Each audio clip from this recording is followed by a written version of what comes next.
দ্বিধা করো না অর্জুন, তীর নিক্ষেপ করো। খণ্ড নিজেকে বাঁচাতে পারলেই আমি সব থেকে খুশি হব। সূর্যদেব কর্ণ, সে একটা নির্বোধ। আপনি দেবতা হয়ে অসত্য বলছেন? জানতে পারি তোমার এই অমূল্য কবচ কুণ্ডল তুমি কাকে দান করলে? ধর্ম রক্ষার জন্য করা কোনো কাজই অধর্ম না। আর ধর্মের জয় অনিবার্য। আমাকে এভাবে অসম্মান করার কারণ কি অর্জুন? তোমার কি কোনো দান চাই বুঝি? তোমার বাসবের শক্তি তোমার কাছেই থাক।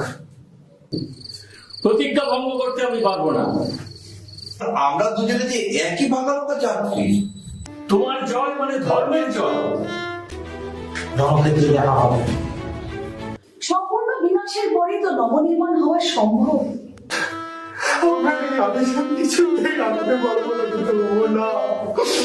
প্রিয় পুত্রদের হয়রানো বেদনা এবারে বুঝতে পারছো কর্ণ? কর্ণ তো আমার জ্যেষ্ঠ পুত্র ছিল। নিজেকে অজ্ঞান বন্ধুকে মুক্তি করতে পারছি। তুমি শুধু নিজের কর্ম করেছো। তুমি সত্য। তড়পত